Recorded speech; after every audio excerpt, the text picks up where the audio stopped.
के रूप में है, आपका हार्दिक अभिनंदन एवं स्वागत करता हूं।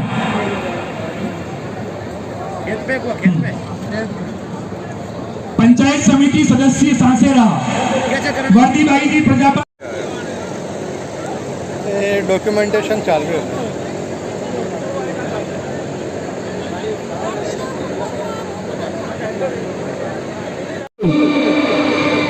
मां सूरजबारी के प्रांगण में आयोजित इस प्रशासन गांव के संघ शिविर तथा विधायक बालिका शिक्षा प्रोत्साहन कार्यक्रम में हमारे श्रीमान हीरालाल जी गाडरी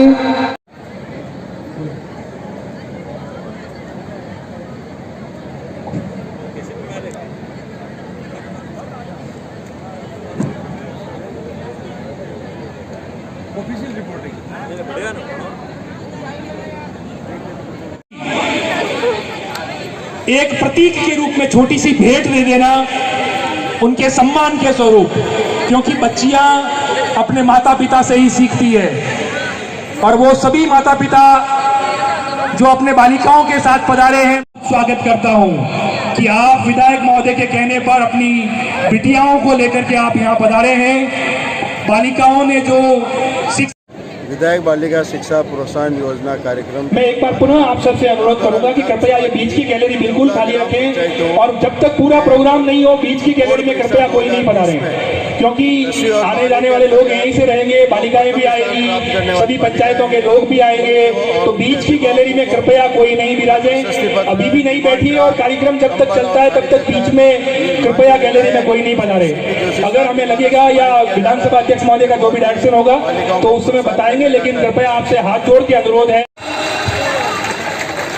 ऐसा कार्यक्रम आज दिन तक नाथद्वारा विधानसभा क्षेत्र को छोड़कर, जोरदार तालियां एक बार बालिकाएं, तालियों से यह एहसास होना चाहिए कि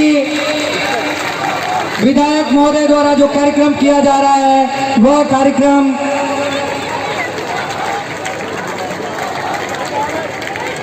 तालियों की गड़गड़ाहट रुकनी नहीं चाहिए, रुकनी नहीं चाहिए। मैं निवेदन करूंगा आज के कार्यक्रम के मुख्य अतिथि को ग्रहण करने के लिए आदरणीय डॉक्टर सीपी जोशी साहब, मेवाड़ के विकास पुरुष, जिन्होंने एक नए मेवाड़ का सपना देखा है। मेवाड़ का जो डंका बजाया है, चाहे खेल कुंभ हो, चाहे बालिका प्रोत्साहन कार्यक्रम हो, हर कार्यक्रम की शुरुआत माननीय, एक बार जोरदार तालियां, बालिकाओं की तालियां दिखनी चाहिए। कार्यक्रम की मुख्य अतिथि को गोविंद जी पोसवाल साहब, जिलाधीश महोदय, राजसमंद। अपनी पढ़ाई करो, बाकी घर के काम बाद में हो जाएंगे, तो आज शायद यहाँ पे हम उन लोगों का सम्मान नहीं कर रहे होते। तो एक बार में सभी के मन में एक बात होगी कि ये बालिका शिक्षा प्रोत्साहन कार्यक्रम क्या है। तो इसके बारे में थोड़ी मैं भूमिका रूपरेखा आप लोगों को बताना चाहूँगा कि ये एक बालिका शिक्षा प्रोत्साहन कार्यक्रम है। ये हमारे माननीय विधानसभा अध्यक्ष महोदय के द्वारा एक नवाचार किया गया है नाथद्वारा और रेलमगरा में। मैं आज 40 साल हो गए मेरे को। 40 साल में जो बदलाव हुआ उस बदलाव को मैं आपके साथ शेयर करना चाहता हूँ। मैं 1980 में जब एमएलए बना, उसके पहले मुझे मेरे पिताजी ने पढ़ने का अवसर दिया। मेरे पिताजी कोई कॉलेज में पढ़ने नहीं गए थे, वो प्राइमरी स्कूल में अध्यापक थे, प्राथमिक विद्यालय में अध्यापक थे। और मुझे अवसर मिला कि मुझे कॉलेज में पढ़ाया उन्होंने। तो मैं कॉलेज में पढ़ाई की, मैंने एमएससी फिजिक्स किया, फिर एमए साइकोलॉजी किया और 1975 में मैं लेक्चरर बन गया हिस्ट्री में और 1980 में एमएलए बन गया। 1980 में 29 साल की उम्र में एमएलए बना। आज मेरी उम्र 70 साल से ऊपर है। और क्या बदलाव हुआ और क्या बदलाव मैं देखना चाहता हूँ आपसे, इसलिए मैंने कहा कि आज मैं इस कार्यक्रम में जाऊँगा और अपनी बात पूरी तरह से करूँगा। आज का कार्यक्रम दो तरह का। एक कार्यक्रम ये है कि राजस्थान सरकार ने प्रशासन गाँवों के अंतर्गत 22 विभाग जो है उस 22 विभाग की समस्याओं का निराकरण करने के लिए विभाग के अधिकारियों का यहाँ कैंप लगाया है। इसलिए लगाया कि गांव का जो आदमी है, जैसा भी कलेक्टर साहब कह रहे थे कि जो प्रभावशाली आदमी है गांव का, जो आदमी कानून और नियम समझता है, वो सरकार के नियम और कानून का फायदा उठाकर अपनी समस्याओं का निराकरण कर लेता है। और गांव के जो अधिकांश लोग हैं जिनको पढ़ाई करने का अवसर नहीं मिला, जो नियम और कानून नहीं जानते हैं, जो सरकार की जो योजना है उसकी जानकारी नहीं रखते हैं, उससे उनको लाभ नहीं मिल पाता। इसलिए 70 साल बाद भी हम प्रशासन गांव में इसलिए लगा रहे हैं कि जिन अधिकारियों को, जिन विभाग के कर्मचारियों को हम तनख्वाह दे रहे हैं, तनख्वाह कौन दे रहा? तनख्वाह दे रहा है ये जो आदमी बैठे हुए हैं, जो हमारे देश के नागरिक हैं, उनके टैक्स से पैसा कलेक्शन होता है। आज जीएसटी लागू है। जीएसटी का मतलब यह है कि जो चीज आप खरीद रहे हो उसके टैक्स का कलेक्शन भारत सरकार करती है। मेरे तो बन गया आप हमें इंतकाल का अधिकार दिलाओ। मैं खोले से निकल के गया, मैं इंतकाल का मतलब तो मौत होती है, मौत का क्या अधिकार दिलाओ? तब मुझे पहली बार पता लगा कि इंतकाल का मतलब अंग्रेजी में म्यूटेशन कहते हैं। खातेदारी खोलने का जो अधिकार है उसको इंतकाल कहते हैं। फिर मैं गांव में गया, गांव-गुड़ा गांव में टंकी के नीचे हमारे शेड्यूल कास्ट भाई के मकान, वहाँ पर कोई 1000 मीटर का पाइप चाहिए जिसमें पानी मिल सके, पर 1000 मीटर का पाइप नहीं। 1000 मीटर का पाइप नहीं। उस बस्ती में जो एससी की बस्ती है उसमें पानी नहीं, और एससी की बस्ती में पानी नहीं, और टंकी का पानी गांव में जो समझदार आदमी है, होशियार आदमी है, क्योंकि एक पंचायत के मुख्यालय पे 1/3 लोग रहते हैं, 2/3 लोग भागलों में रहते हैं, हेमलेट में रहते हैं। 1/3 गाँव में पानी मिल रहा है, उस टंकी का पानी मिल रहा है, पर 2/3 आदमी जो बागल से रहता है उस आदमी का वहाँ पर पानी नहीं मिल रहा है। जबकि सरकार जब टंकी बनाती है तो उस रेवेन्यू विलेज की जो पॉपुलेशन है उस पॉपुलेशन को आधार बनाकर टंकी बनाती है। तो मुझे पता लगा कि 1000 रुपये मीटर होता है। मैंने कहा बात कर लेंगे। मुझे आज भी याद है, एक्शन साहब मुझसे देवपुरा थे पीएचडी के, मैंने उनको जाके कहा साहब 1000 मीटर का है पाइप की व्यवस्था कर दो, तो उनका सीपी साहब ऐसा नहीं होता, आप इसका एस्टीमेट बनाओ, एस्टीमेट करके इसकी सेंक्शन करेंगे।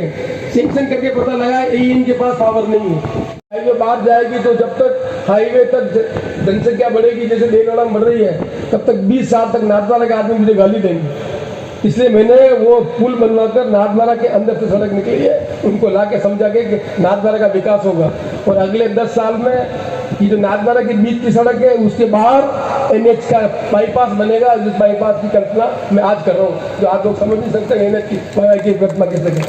जब एनएच बाईपास बनेगा, जो स्टेबल कुर्सी होती है, एक ब्लैक बोर्ड होता है, एक मास्टर होता है, और पढ़ाई करने का काम करता है, पर 18 महीने तक यदि 9वीं क्लास का बच्चा बच्ची जिसको ऑनलाइन में पढ़ाई करना था, जिसके यदि माँ बाप पढ़े लिखे नहीं थे, तो वो अध्यापक जो उसको पढ़ा रहा था उन मोबाइल पर, वो बच्चा अपने माँ से नहीं पूछ पा रहा, पिताजी से नहीं पूछ पा रहा, ऑनलाइन से अध्यापक से नहीं पूछ पा रहा है, और वो 9वीं की पढ़ाई करके आज पढ़ने के लिए 10वीं में आ गया। और दूसरी तरफ उसी क्लास का बच्चा और बच्ची जिसके माँ बाप पढ़े लिखे हैं, जिसकी माँ और बाप पढ़े लिखे, और ऑनलाइन पे अध्यापक जो पढ़ा रहा था उसमें क्या तकलीफ थी, माँ उसमें मोबाइल पे लिख रहा, अध्यापक को लिख रही थी, अध्यापक उसका जवाब दे रहा था, कोई तकलीफ थी बच्चे की तो पिताजी लिख के दे रहे थे। उस बच्चे के पास आज मोबाइल से ज्यादा जानकारी है। अब वो जो स्कूल खुल गई 10वीं की क्लास में बैठने के लिए बच्चा जाएगा, तो 9वीं में उसके साथ था, वो 10वीं में पढ़ने वाला बच्चा एक तरह तो होगा जो ऑनलाइन में जानकारी लेकर पढ़ने के लिए आया, और दूसरी तरफ उन अनपढ़ माँ बाप का लड़का होगा जिसकी अपनी समस्या के लिए ना माँ ने हेल्प की, न पिताजी ने हेल्प की, और न मास्टर ने हेल्प की। वो पढ़ने के लिए आएगा, और जब एग्जाम होगा 10वीं का तो वो बच्चा फेल हो जाएगा, और दूसरे बच्चे आगे निकल जाएंगे। आगे वाले 10-15 साल में इस ऑनलाइन पढ़ाई का नुकसान किसी को होना है तो गांव के उस गरीब आदमी के परिवार को होना है जिसके माँ बाप पढ़े लिखे नहीं। ये बात अभी हम नहीं समझेंगे। आने वाले में सरकार सारी चीजें ऑनलाइन पे ला रही है। यदि आपको खाता खुलवाना है, आपको पटवारी के पास जाने की जरूरत नहीं है, आप ऑनलाइन पर अपना एप्लीकेशन दीजिए, लॉगिन कीजिए। यदि पटवारी समय पर आपका खाता नहीं करेगा तो वो सूचना जाएगी तहसीलदार के पास, तहसीलदार नहीं करेगा तो एसडीएम के पास जाएगी, एसडीएम या कलेक्टर के पास जाएगी, कलेक्टर नहीं जाएगा तो रेवेन्यू सेक्रेटरी के पास जाएगी, और रेवेन्यू सेक्रेटरी जयपुर में बैठा ही कहेगा कि रामलाल ने इस तारीख को एप्लीकेशन दी, इसका खाता क्यों नहीं हुआ, आपके खिलाफ कार्रवाई क्यों नहीं की। कोई कहीं जाने की जरूरत नहीं। अगले 5 साल में सारा परिवर्तन हो जाएगा। आपको पुलिस से शिकायत है, आपको थाने में जाने की जरूरत नहीं है, पुलिस वाला आपकी रिपोर्ट ले या नहीं ले, आप ऑनलाइन पे एप्लीकेशन दीजिए। एसपी साहब बैठे हुए हैं, उन्हें मालूम है, ऑनलाइन एप्लीकेशन में लॉगिन हो जाएगा। जो कंप्लेन लिखी उस कंप्लेन का रिड्रेसल करना है, खानदान ने नहीं किया तो उसके खिलाफ कार्रवाई होगी। अपना सरकारी तंत्र में काम होगा और ये काम करने का काम हम ऑनलाइन पे लाने का काम। धीरे धीरे सरकारों का सारी सरकार का गवर्नेंस, सारा गवर्नेंस आईटी के माध्यम से इस तरह से आने वाला है। अब सरकार का आईटी का इस तरह का आने वाला, स्कूल में पढ़ाई आईटी के माध्यम से होने वाली, और हम बच्चे को नहीं पढ़ाए तो लोकतंत्र में हम क्या करना चाहते हैं समझ में आए।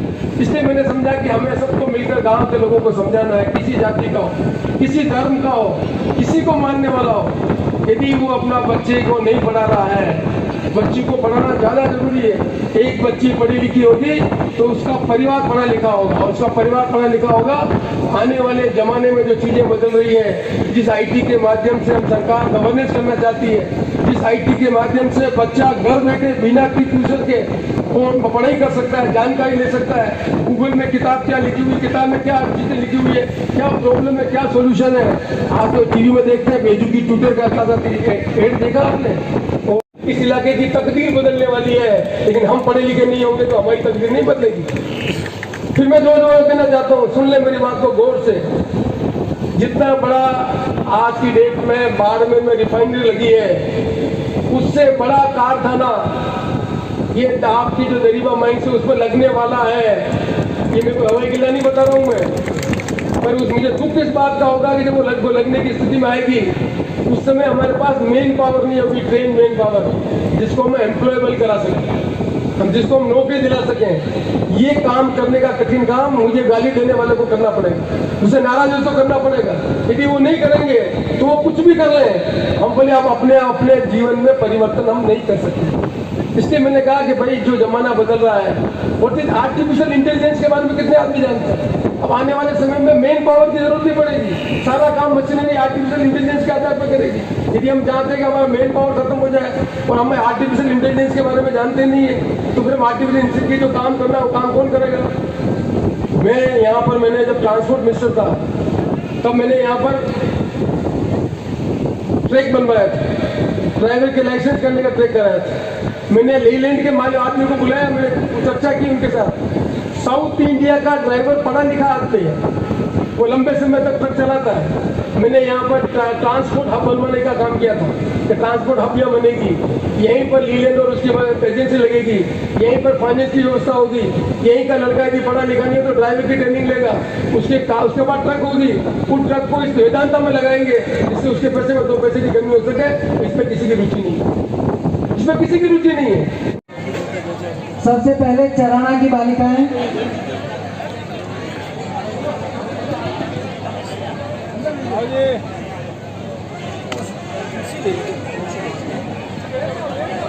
धनेरिया जल्दी आ जाए, धनेरिया फास्ट। आप तो आ ही नहीं रहा है।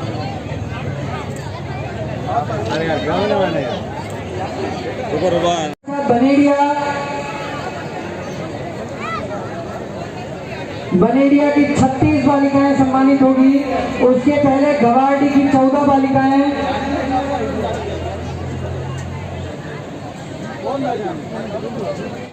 पीपली रोडियान, राजपुरा के बाद पीपली रोडियान आ जाए।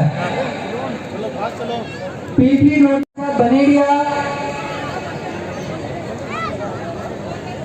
बनेरिया की 36 बालिकाएं सम्मानित होगी। उसके पहले गवारडी की 14 बालिकाएं,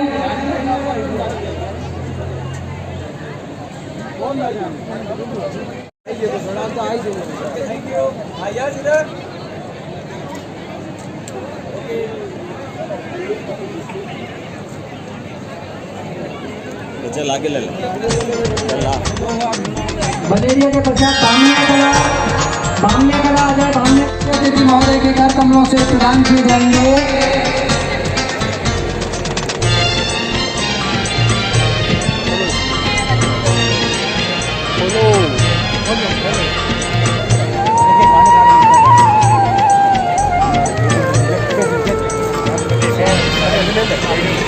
वयं बालिका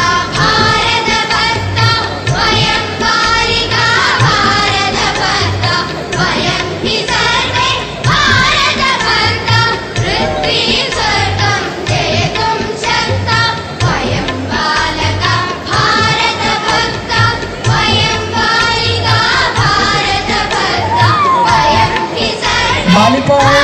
जो जंगों में फर्स्ट आई थी उनको किट प्रदान किए जा रहे हैं।